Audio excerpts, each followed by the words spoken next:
D'habitude, c'est lui qui interviewe, mais ce jour, sur ce plateau désormais carrefour des célébrités, j'ai le plaisir de le recevoir. Il est journaliste en fonction chez Afrique Informe, présentateur de l'émission 7 minutes pour convaincre.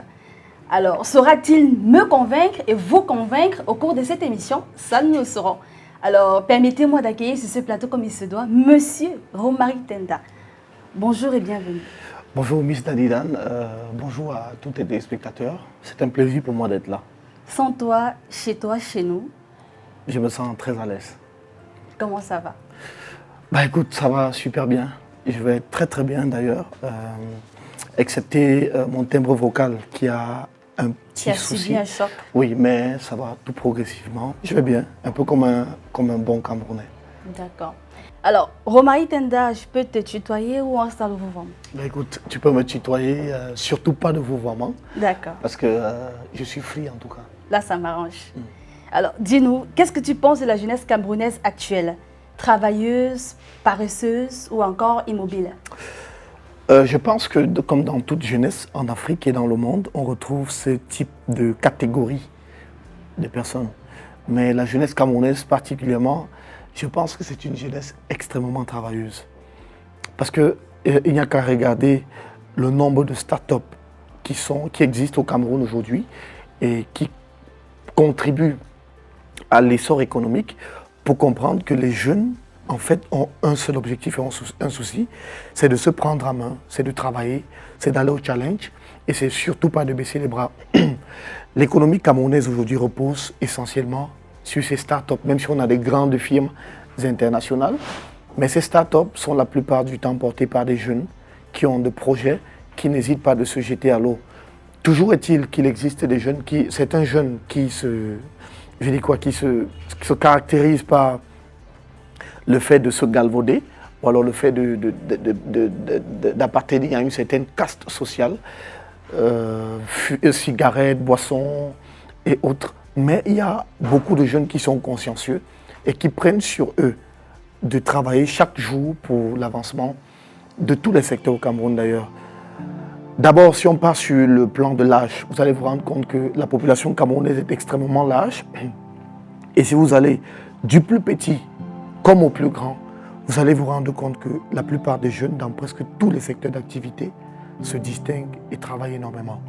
À l'université, lorsque vous entrez en fac, vous voyez des jeunes.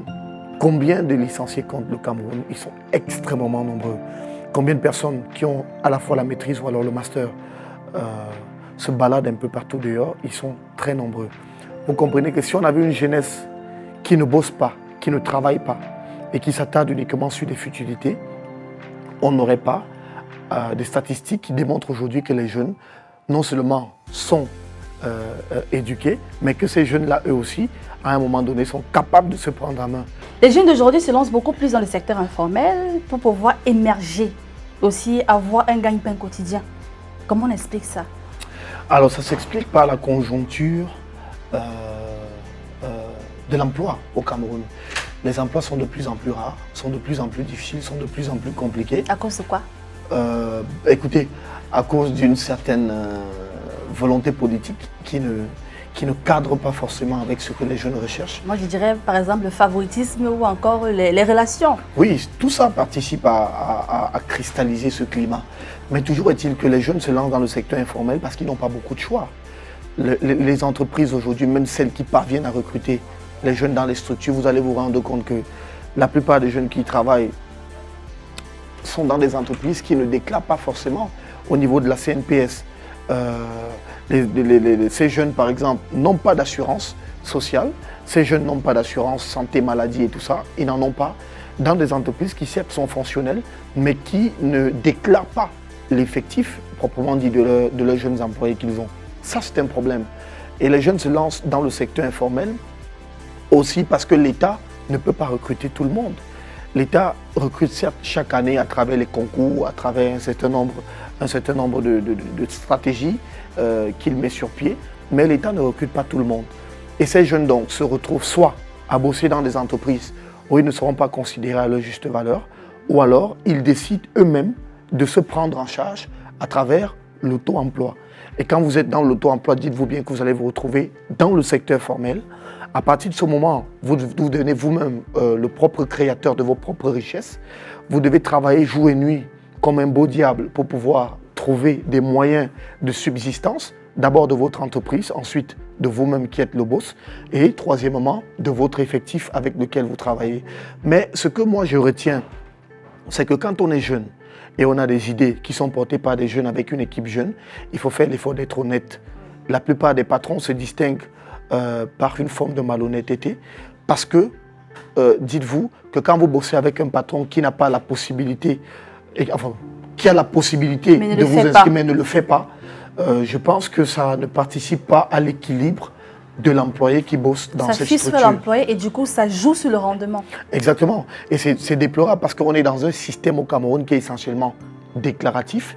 Parce que si vous ne venez pas, par exemple, déclarer au niveau de la CNPS que j'ai une structure avec tel nombre d'employés, la CNPS, ce sera difficile que la CNPS vienne vers vous. Alors que dans d'autres pays, c'est la couverture sociale qui vient vers les employeurs, qui parviennent à trouver à partir du fichier numérique qui est remonté au niveau de l'État. On connaît les entreprises qui existent. Du coup, il y a des contrôles inopinés qui peuvent débarquer pour juger à partir des contrats de travail que vous avez du nombre d'employés qui existent dans une structure pour pouvoir les affilier à la CNPS. Et la stratégie a vite été trouvée. La couverture, il y a une expression que la CNPS a utilisée, c'est l'auto-assurance. C'est-à-dire que désormais, si votre patron ne vous assure pas, vous pouvez vous-même, en tant que jeune, aller à la CNPS, vous inscrire, prendre une inscription là-bas et cotiser chaque mois jusqu'à votre retraite. Alors, Romaric, dis-nous, pouvons-nous construire un Cameroun nouveau et émergent avec une jeunesse qui passe plus de temps sur les réseaux sociaux, qui donne beaucoup plus d'importance aux réseaux sociaux qu'à la lecture? C'est possible, de construire une jeunesse avec un pays avec une jeunesse présente sur les réseaux sociaux. Je le dis parce que les réseaux sociaux ont un coût. Oui. Les datas se payent. Bien sûr. Et être constamment sur les réseaux sociaux, est-ce que forcément ça... Bon, à moins qu'on soit peut-être un vendeur. Mais nous constatons malheureusement que les jeunes d'aujourd'hui, c'est beaucoup plus les clashs sur Internet, en longueur de journée, et puis le m'as-tu vu. Voilà. Je trouve que c'est déplorable. C'est déplorable parce qu'on peut construire une jeunesse, on peut construire un pays avec une jeunesse présente sur la toile, sur les réseaux sociaux. C'est faisable. La preuve, j'avais un slogan avec mon ami Francis Longuené, quand on était encore tout jeune, on disait une jeunesse active pour une Afrique positive. Et ça, c'est un slogan que nous avons construit. Et nous l'avons construit parce qu'on se disait, nous en tant que jeunes, notre défi, peu importe là où on se trouve, on se doit d'être des valeurs pour ceux qui nous regardent, pour ceux qui nous suivent, pour que demain, lorsque nous écrivons notre histoire, que ce soit vu et su par tous. Et les jeunes qui passent leur temps, la plupart du temps sur les réseaux sociaux, à se galvauder, à se donner en spectacle, je pense que ça participe à un élément fondamental et très majeur. C'est lequel lorsque tu es jeune, tu es sur la toile, tu es actif, c'est le moment de capitaliser sur ces réseaux sociaux pour pouvoir construire ton empire. Maintenant, c'est l'utilisation. Exact. D'où la question de l'utilisation de ces réseaux sociaux. Comment l'utiliser? Je prends le cas de deux personnes. Artusan, qui a mis sur pied le cardiopad, et le jeune William Elon, qui a une start-up qui fait dans la fabrication des drones. J'ai un souci, sans t'arrêter, j'ai un souci. Start-up, c'est, comment je vais dire, le synonyme c'est quoi? Entrepreneur, l'entrepreneuriat? Oui, c'est l'entrepreneuriat, mais c'est des micro-entreprises. C'est quoi la différence? Non, en fait, il existe plusieurs catégories. Il y a la start-up, une entreprise qui commence dès le départ, dès la base, tout petit, et qui grandit pour devenir une grande entreprise, une grosse structure. C'est une start-up. Et à partir de la start-up, tu peux monter, braver tout type d'échelon parce qu'il y a toute une classification des entreprises. Il y a les SA, il y a les SAL, et il y a les firmes multinationales, les grosses entreprises occidentales. pour celles qui ont des grandes représentativités à la fois au Cameroun, en Afrique et partout dans le monde. Donc la start-up, c'est un petit projet que vous démarrez, avec lequel vous évoluez progressivement pour aller vers ce que je vais appeler un empire. Et c'est ce qui fait en fait que les entreprises se distinguent. Et aujourd'hui, à partir des réseaux sociaux, les gens ont compris la nécessité de démarrer les startups avec la communication digitale. Artusan, par exemple, qui a lancé son cardiopad, ça a pris une certaine ampleur lorsque les réseaux sociaux ont porté le phénomène, ont porté sa création, et les médias ont commencé à diffuser un peu de partout. Il a eu des commandes, et aujourd'hui, son cardiopad, il le vend un peu de partout à l'étranger, dans tous les autres pays africains. C'est une véritable réussite. Le jeune William Elon, à partir de sa start-up, qui met sur pied des drones, qui fabrique des drones, il parvient à lever des fonds de dizaines de millions de francs CFA partout dans le monde entier. Ça, c'est la face positive des réseaux sociaux. À partir de là, vous pouvez l'utiliser de manière très professionnelle pour vendre un produit et vous positionner sur le marché de l'emploi. C'est très important. Mais j'ai envie de demander aux jeunes qui passent le temps à se présenter et à émettre des classes sur les réseaux sociaux, ben que gagnez-vous en réalité? Les gens ont compris et aujourd'hui créent des structures, des émissions qu'ils mettent sur YouTube. À partir du nombre de vues, ils sont payés à la fin du mois. Ça, c'est profitable. Et même quand vous faites ce type d'émission, il faut que ces émissions apportent quelque chose d'important à votre cible. Parce que toute entreprise a une cible, toute émission a une cible, toute activité a une cible. Il faut savoir identifier sa cible, vendre un produit approprié à sa cible afin de pouvoir être pris au sérieux. Et moi, je suis un peu très étonné parce que je me rends compte que chez nous, on est beaucoup manipulé par les réseaux sociaux, extrêmement. À l'étranger, ceux qui ont créé les réseaux sociaux ont régulé le secteur. Chez nous, au Cameroun, c'est un secteur qui n'est pas régulé. En Chine, par exemple, vous n'allez pas voir quelqu'un utiliser Facebook n'importe comment. Il y a un Facebook personnalisé chinois que ceux qui vivent en Chine utilisent, qui n'a rien à voir avec ce que nous avons ici. Ils peuvent liker nos photos et tout, mais là-bas, c'est régulé. Vous ne pouvez pas faire n'importe quoi. Il faut qu'on apporte ça au Cameroun, il faut qu'on apporte ça dans les pays africains pour qu'on comprenne la nécessité de bien utiliser ces réseaux sociaux. Il faut rééduquer. Complètement, totalement. Lorsque vous êtes sur la toile, pour comprendre qu'il y a des grands réseaux et des stratégies qui se développent. Alors, est-ce qu'on peut parler d'émergence dans notre société sans éducation à la morale et à la citoyenneté? Moi, j'ai grandi avec l'éducation à la morale et à la citoyenneté. On me l'a appris. C'est la raison pour laquelle, même dans mon attitude, dans ma manière de faire, je fais l'effort de rester poli et de rester dans une logique de morale. On ne peut pas construire une nation, un pays, si on n'inculque pas les valeurs d'éducation civique et morale aux jeunes. C'est avec ça que nos parents ont grandi, c'est avec ça que nous avons grandi, et c'est ça qu'il faut léguer aux générations futures. Pour que ce pays s'en sorte véritablement, il faut qu'il y ait une accentuation réelle sur la morale, les valeurs morales. Ça semble disparaître de jour en jour. Avec l'apparition des réseaux sociaux, je suis souvent très surpris parce que vous avez des personnes qui, dans la vie réelle, ne peuvent pas se placer devant une personnalité et dire quelque chose. À partir du moment où ces personnes se retrouvent dans un forum WhatsApp avec cette personnalité, ces gens commencent à débiter du tout et n'importe quoi. Et je trouve que c'est quand même volé très bas. Grâce aux réseaux sociaux, il y a une facilité d'accessibilité. Oui, c'est vrai. On va blâmer qui?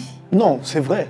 Il y a une facilité d'accessibilité, mais il faut aussi qu'on comprenne que tout n'est pas permis.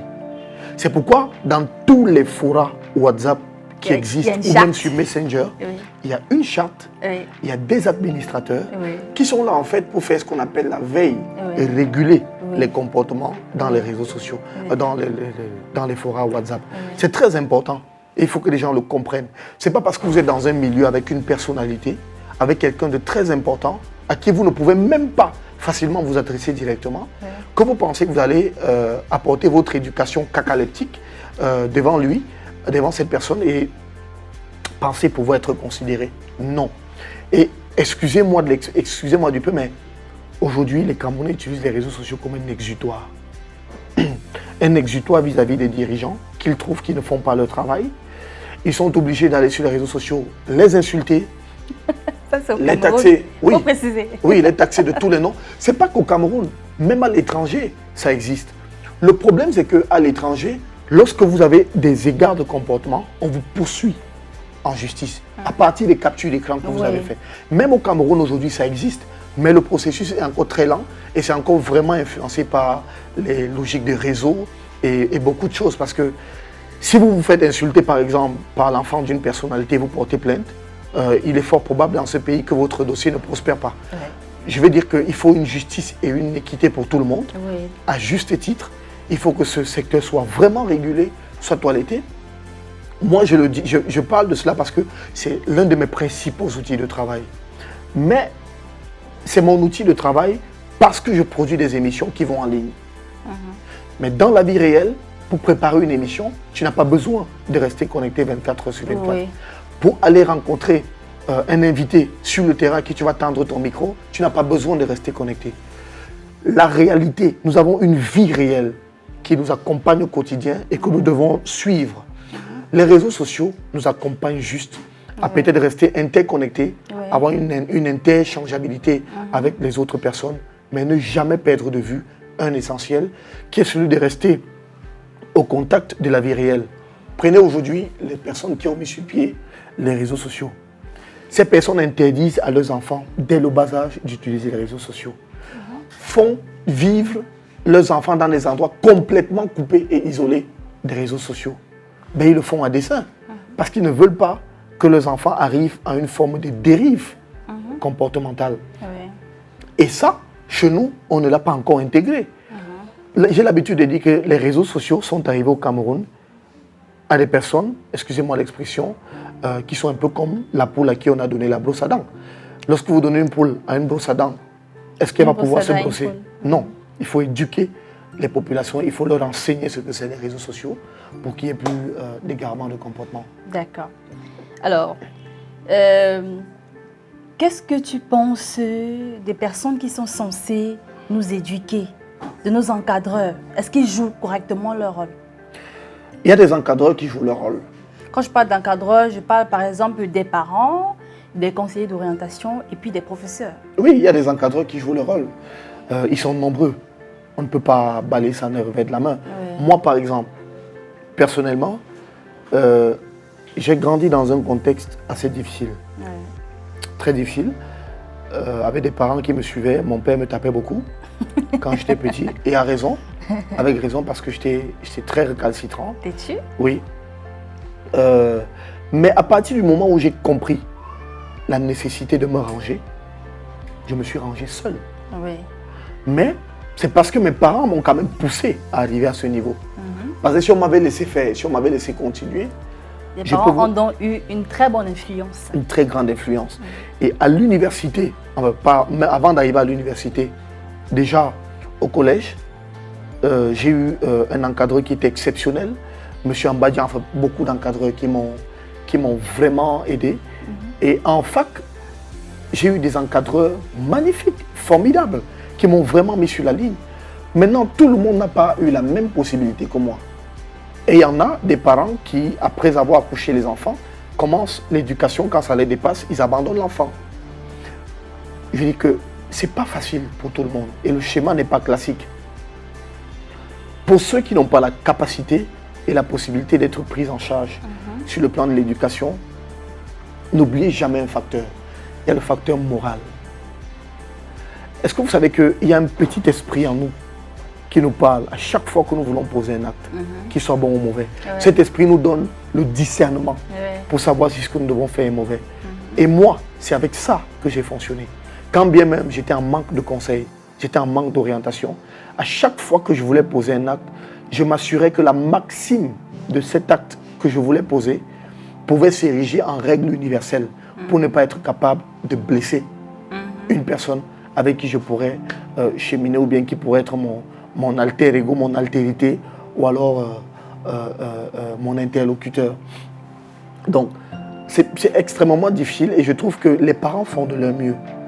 Dans une société qui est très difficile, où tout le monde n'a pas forcément accès à l'emploi, dans une même société où les parents sont obligés de se battre chaque jour, mais alors tous les jours, pour pouvoir sortir, ramener le pain familial à manger. C'est pas évident. Alors, pour terminer, quel est ton conseil à l'endroit de la jeunesse camerounaise d'aujourd'hui? Nous devons être plus travailleurs qu'avant. J'estime qu'on est une jeunesse un peu... Je pense qu'on ne bosse pas suffisamment. Les jeunes travaillent, les jeunes sont entreprenants. Mais je trouve qu'au niveau de l'exigence, nous ne le sommes pas vraiment. Moi, si ça ne dépendait que de moi, on travaillait chaque jour, sans repos. Jusqu'au dimanche. Tous les jours de la vie. En terminale, mon prof de philo me disait toujours, une fois que l'homme naît, il est assez vieux pour mourir. Et une manière de nous dire, écoutez, n'ayez jamais peur de la mort. Et il nous disait autre chose, le repos de l'homme, c'est au cimetière. Chaque jour de notre vie, nous devons bosser. Nous devons travailler. Moi, je prends plaisir à sortir de chez moi très tôt le matin. À soit aller suivre mes cours que j'ai commencé, ou alors à me mettre à fond dans le travail que je fais. En même temps que je suis mes cours, je travaille en entreprise. Il n'y a pas de perte de temps. Il n'y a pas de moment de repos. On ne doit pas se reposer. Ça, c'est ma conception. D'autres peuvent prendre des week-ends. Le cerveau a besoin de repos, monsieur Romari Tenda. Mais à partir du moment où il tourne, les scientifiques le disent. Lorsque vous exploitez votre cerveau, jusqu'à un certain âge, vous vous rendez compte que vous n'avez même pas exploité le 1/10 de votre cerveau. Donc en fait, pour moi, il faut être constamment dans le travail. Et j'appelle tous les jeunes Camerounais à être encore plus des bosseurs, à travailler davantage, mais surtout à être honnête. L'honnêteté, c'est l'une des valeurs fondamentales dans toute action qu'on entreprend. Quand tu es un jeune, si tu démarres étant malhonnête, tu le seras toute ta vie. Et ça va être comme une marque, comme une tache sur ta vie, sur ton CV. Il faut être jeune, il faut être honnête et utiliser son énergie à des choses positives et non des choses futiles. Positives et constructives. Voilà. Voilà. C'est tout pour cette édition. J'en profite pour faire un coucou à Dave Karine Fashion qui m'habille. Elle est située au Carrefour Eto Bonamoussadi. Alors, monsieur Romari Tenda, oui. Je lève ma tasse et je vous invite à lever la vôtre. Je vous souhaite innovation, beaucoup de courage et surtout beaucoup d'argent. Ah, merci beaucoup. Marié déjà? Non, pas encore. Un cœur à prendre? Oui. D'accord. À bientôt. Merci.